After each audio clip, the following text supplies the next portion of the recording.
स्वागत है सभी मेरे छोटे भाई बहन।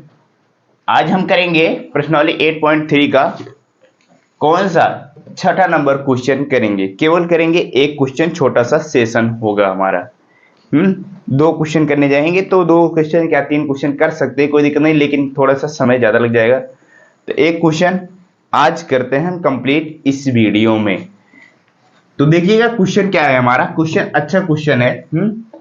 उससे पहले मैं बता दूं आपको, अगर चैनल पे नए हैं चैनल को जरूर सब्सक्राइब करिएगा, और जो आपके दोस्त हैं उनके साथ शेयर भी कर सकते हैं। हमारी इस चैनल पर क्लास 7th और 8th की एनसीईआरटी मैथ को पूरा का पूरा कंप्लीट कराया जा रहा है। अभी हिंदी मीडियम का, फिर आगे इंग्लिश मीडियम का भी कंप्लीट कराएंगे हम। तो चलते हैं हम क्वेश्चन देखते हैं। हमारा क्वेश्चन क्या है। आरिफ ने एक बैंक से 80,000 का कर्ज लिया। आरिफ कोई है, कोई व्यक्ति है जिसने बैंक से क्या किया, 80,000 रुपए लिया। सबसे बड़ी बात क्या होती है जानते हो, क्वेश्चन हमें समझ में आना चाहिए। क्वेश्चन दिया क्या है और क्वेश्चन में पूछा क्या गया है हमसे, किस चीज को ज्ञात करने के लिए कह रहा है। इतनी बातें अगर समझ में आ जाती हैं तो हमें क्वेश्चन लगा सकते हैं, अगर कॉन्सेप्ट पता होगा तो। फिर क्या कहा, यदि ब्याज की दर 10% वार्षिक है, यानी कि जो बैंक ने आपको 80,000 रुपए दिया है आरिफ को, उस पर कहा है कि 10% की रेट से हमें ब्याज दीजिएगा। फिर कहा 1/2 वर्ष, इसका मतलब 1 साल तो पूरा पूरा, 1/2 मतलब आधा वर्ष, यानी कि 1.5 साल के लिए 1.5 वर्ष पश्चात उसके द्वारा भुगतान की जाने वाली राशियों में अंतर ज्ञात कीजिए। अब ध्यान से देखना, यहां पे कुछ अलग कह दिया है। 1.5 वर्ष पश्चात उसके द्वारा भुगतान की जाने वाली राशियों में अंतर ज्ञात कीजिए। कौन सी राशियां। अब देखो इसमें ऑप्शन दे दिया है, यदि ब्याज वार्षिक संयोजित होता है तो बता दो, अगर अर्धवार्षिक संयोजित होगा तो बता दो। इसका मतलब कह रहा है कि अगर ब्याज की दर जो है वो आपको वार्षिक यानी कि 1 साल में देना पड़े तो कितना ब्याज आप दोगे। मेरी बात ध्यान सुनना, अगर आप ब्याज जो है 1 साल में, जैसे मैं कहता हूं अर्धवार्षिक मतलब मैंने बताया हुआ है कि अगर वार्षिक जब भी कहता है तो हर 6 महीने में ब्याज लिया जाएगा, अगर वार्षिक कहता है साल के अंत में ब्याज लिया जाएगा, यही होता है ना। तो कह रहा है अगर साल के अंत में लेगा तो कितना रुपए ब्याज, यानी कि क्या कहा है, राशियों यानी कि भुगतान की जाने वाली राशियों का अंतर। इसका मतलब पूछ रहा है कितना रुपए आप दोगे, क्या दोगे। अगर वार्षिक ब्याज दोगे तब कितना रुपए दोगे, अगर अर्धवार्षिक ब्याज दोगे तब कितना रुपए दोगे, दोनों निकाल के बताना है, दोनों का अंतर बताना है। क्या बताना है, दोनों का अंतर बताना है। चलिए सॉल्व करें क्वेश्चन, चलते हैं। सबसे पहले हम ज्ञात करेंगे वार्षिक संयोजित होता है। क्या ज्ञात करेंगे, वार्षिक यानी कि जब हम ब्याज जो है साल पे देंगे, यानी कि साल भर पे देंगे तब कितना ब्याज हमें देना पड़ेगा, सबसे पहले वो चीज ज्ञात करते हैं। पहले ये चीज ज्ञात कर लें, क्या, वार्षिक। चलते हैं, अब बताओ मैं 1.5 साल का ज्ञात करना है। टाइम बराबर कितना दिया है, टाइम बराबर हमें दिया हुआ है 1.5 साल, 1 साल और आधा साल। अब बताइए हमारा फार्मूला क्या था। हमारा फार्मूला था अमाउंट बराबर प्रिंसिपल 1 प्लस रेट अपॉन 100 की पावर टी, यही फार्मूला था। इस फार्मूले से लगाने जाएंगे तो हमारा वहां पे टी की जगह पे 1 से ये कितना है, 1/2 वर्ष है। हमें चाहिए क्या, परफेक्ट नंबर। परफेक्ट नंबर है नहीं, तो क्या तरीका होगा इस क्वेश्चन को सॉल्व करने का। इस क्वेश्चन को सॉल्व करने का था क्या तरीका, मैंने आपको बताया है। तरीका होगा कि हमारा जो पहला वाला कंसेप्ट होता है, क्या पहला वाला कंसेप्ट, पहले आप 1 साल का ब्याज निकाल लीजिए, कोई दिक्कत नहीं। जो ब्याज आता है वही ब्याज जो है मूलधन में जोड़ देंगे, फिर अगले साल की गणना उस पर कर देंगे। तो दोनों जोड़ देंगे तो हमारा हो जाएगा उतने साल का ब्याज निकल के आ जाएगा। वही चीज हम करेंगे। सबसे पहले हम पहले साल का निकालते हैं, 1 साल का निकालते हैं, ठीक है। तो हमारा प्रिंसिपल कितना है, ये सारी चीजें लिख दो। प्रिंसिपल हमारा है 80,000, 80,000 है। टाइम कितना है, 1/2 वर्ष है। रेट कितना है, रेट है हमारा 10% है। इतनी चीजें हमें दी हुई हैं। चलो सॉल्व करो। हमारा सिंपल इंटरेस्ट का फार्मूला क्या है। सिंपल इंटरेस्ट का फार्मूला है साधारण ब्याज बराबर simple interest P R T अपन का 100। चलो रखो फटाफट मान। सिंपल इंटरेस्ट बराबर प्रिंसिपल कितना है, 80,000 है, रख दो। रेट कितना है, 10% है। अब हम निकाल कितने साल कर रहे हैं, हमें चाहिए 1.5 साल का। 1.5 नहीं रखेंगे क्योंकि हम कंपाउंड इंटरेस्ट निकालेंगे ना, तो हम सबसे पहले क्या करते हैं, एक साल निकाल लेते हैं, जो ब्याज आएगा वही ब्याज जो हम मूलधन में जोड़ के फिर दूसरे साल की गणना कर लेंगे, जो आएगा उसका आधा कर लेंगे तो हमारा आधा साल के ब्याज आ जाएगा, क्योंकि हम कंपाउंड इंटरेस्ट निकाल रहे हैं तो साधारण ब्याज वाले तरीके से निकाल रहे हैं। इस वजह से यहाँ पे क्या रखेंगे, पहले साल की गणना करते हैं हम। हमारे पास 2 साल है कुल मिला के, यानी 1.5 साल निकालना है, तो पहले कुल मिला के अगर 1.5 साल निकालना है तो 2 साल निकालते हैं, और जो दूसरे वर्ष का होता है उसका आधा कर लेंगे तो वही हमारा हो जाएगा 1.5 साल। अब देखिए जरा सा, पहले साल की गणना कर रहे हैं तो यहाँ पे हो जाएगा 1 और बटे नीचे 100। अब चलते हैं, कितना आ गया हमारा, ये 1 जीरो है और इधर 2 जीरो, कुल मिला के सिंपल इंटरेस्ट बराबर कितना आ गया, कितना 8,000 रुपए आ गया। कितना आ गया 8,000 रुपए। ये क्या है हमारा सिंपल इंटरेस्ट। अभी देखना, हमें कंपाउंड इंटरेस्ट निकालना है कितना, 1.5 साल का। अब ध्यान से देखना, मैंने क्या कहा, जो आपका इंटरेस्ट आएगा 1 साल का कोई दिक्कत नहीं, और पहले साल मैंने ये भी बताया हुआ है आपको, क्या पहले साल साधारण ब्याज और चक्रवृद्धि ब्याज दोनों बराबर होते हैं, दोनों इक्वल होते हैं। चक्रवृद्धि ब्याज तब बनता है ब्याज के ऊपर ब्याज, क्या चक्रवृद्धि ब्याज तब बनता है ब्याज के ऊपर ब्याज लगना शुरू होता है तब चक्रवृद्धि ब्याज बनता है, तो वही चीज होगा। अब जो हमारा ब्याज निकल का आया 8,000 रुपए, मैंने क्या कहा, इसी को प्रिंसिपल पे जोड़ देंगे, यानी कि मूलधन में जोड़ देंगे, तब जाके हमारा क्या बन जाएगा, उस पे गणना करेंगे दूसरे साल के लिए। अब 80,000 तो है ही, प्लस का 8,000 और जोड़ देंगे, कुल मिला के हो जाएगा 88,000 हो जाएगा। अब इस पर गणना करेंगे दूसरे साल के लिए, क्या करेंगे, दूसरे साल के लिए गणना करेंगे।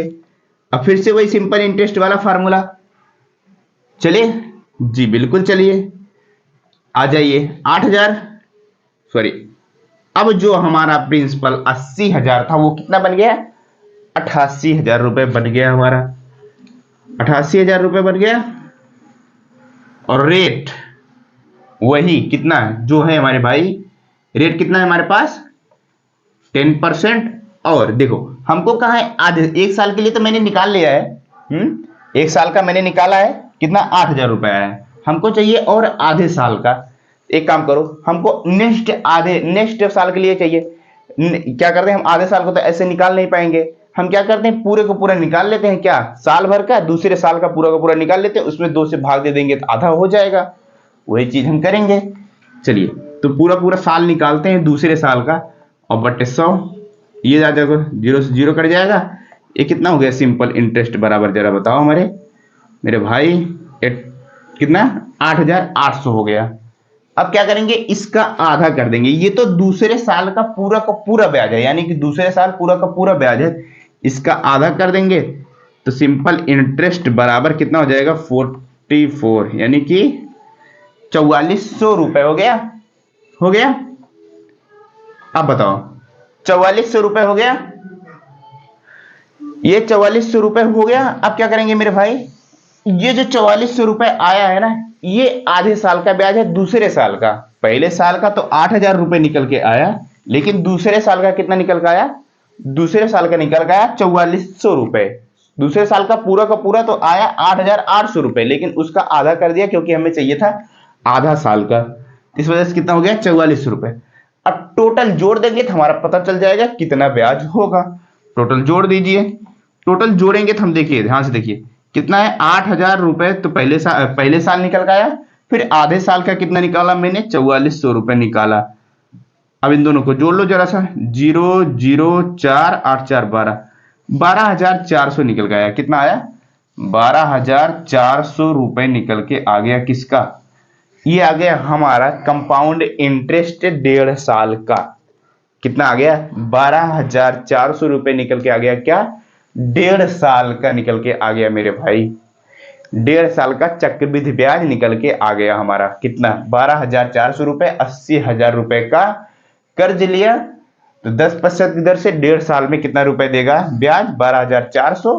और यहां पे जो आंसर है, क्या अभी हमसे क्या पूछा था, भुगतान, उसके द्वारा भुगतान की जाने वाली राशि, इसका मतलब समझते हो, भुगतान की जाने वाली राशि, यानी कि वो 1 साल के अंत में कितना रुपए देगा, भुगतान की जाने वाली राशि का मतलब समझ रहे हो, उसके द्वारा डेढ़ साल के अंत में कितना रुपए देगा, जब ब्याज जो है वार्षिक संयोजित किया जाएगा तब कितना रुपए देगा। अब बताओ, मूलधन तो देगा ही देगा और प्लस ब्याज भी देगा, देगा कि नहीं देगा? जी बिल्कुल देगा। तो अब मेरे भाई बता दो मेरे, तो मूलधन कितना है हमारा? 80,000 रुपए तो देगा ही देगा और प्लस ब्याज भी देगा। ब्याज तो देना ही पड़ेगा ना, 12,400 रुपए बिल्कुल देना पड़ेगा। जोड़ लो, 004 2, 92,400 रुपए देगा। कितना? जब ब्याज वार्षिक लिया जाएगा, यानी कि साल के अंत में जब ब्याज लिया जाएगा, उस केस में 92,400 रुपए देगा। ये तो हुआ हमारा कौन सा, पहला नंबर ऑप्शन का आंसर। ये वार्षिक संयोजित होता है तब की गणना की है मैंने। क्लियर हुआ?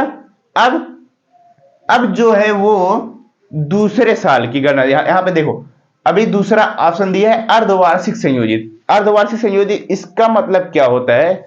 इसका मतलब होता है कि अर्धवार्षिक मतलब संयोजित हर 6 महीने पे ब्याज देना पड़ेगा।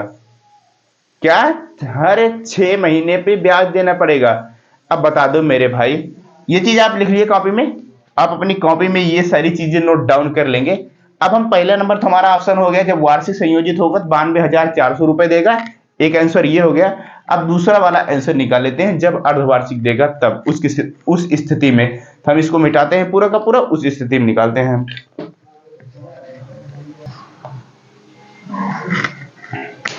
देखो अब गणना करेंगे अर्धवार्षिक।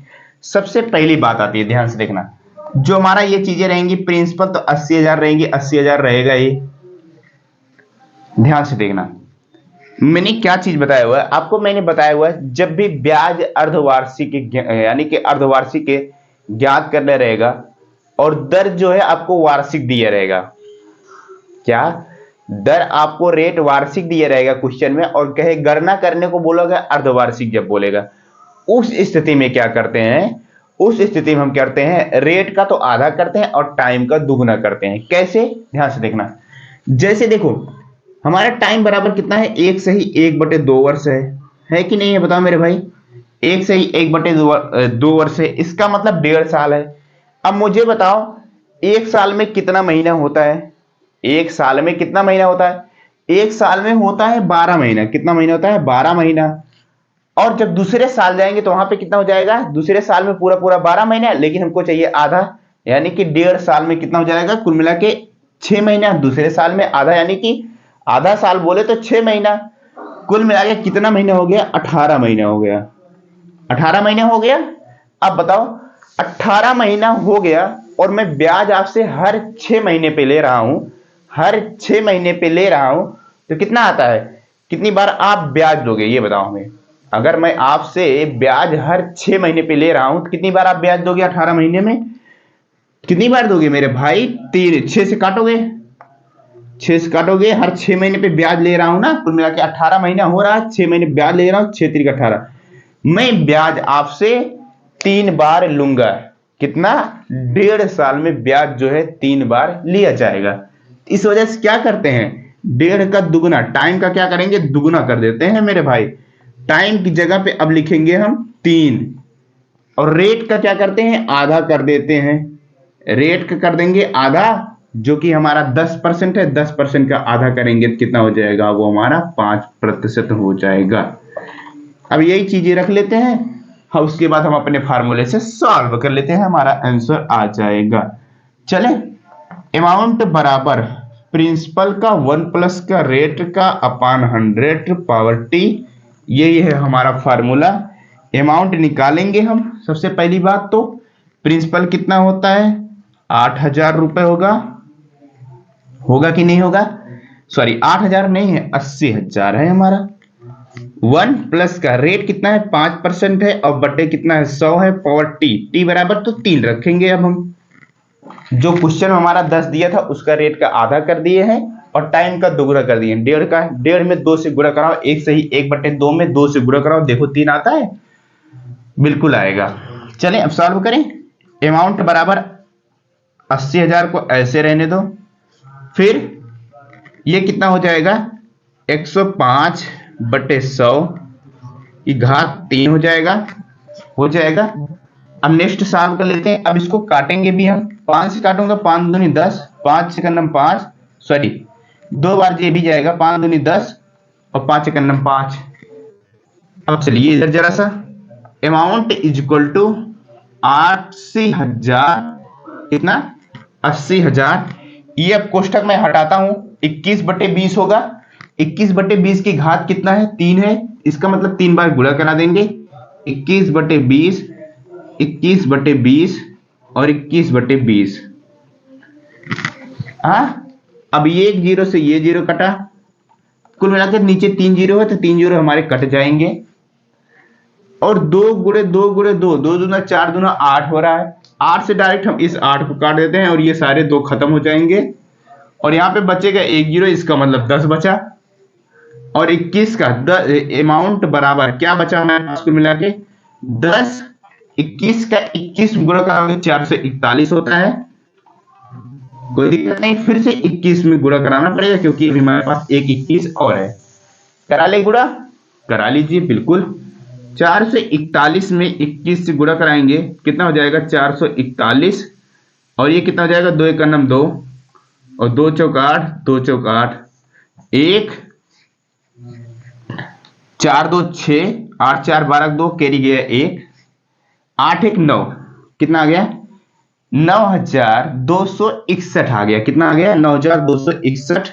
और अब इसमें 10 से भी गुणा कराना पड़ेगा क्योंकि अभी 10 ये हमारा, मैंने 441 गुणे 21 कराया है, वो कितना आया है 10, कितना आया 9,261 आया है ना।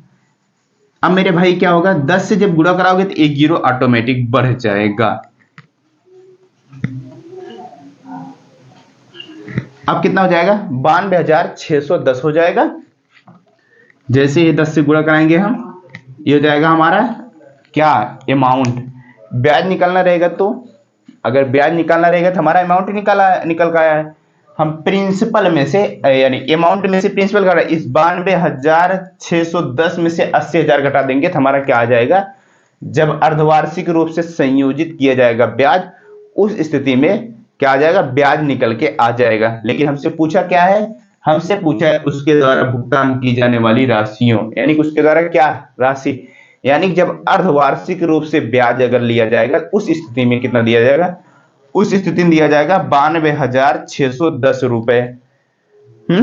और जब वार्षिक लिया जाता रहा था 92,400 रुपए दिया जा रहा था। क्या दिया रहा था, 92,400 रुपए दिया जा रहा था। अंतर पूछ रहा था तो 92,610 में से 92,400 घटा देंगे तो अंतर निकल के आ जाएगा।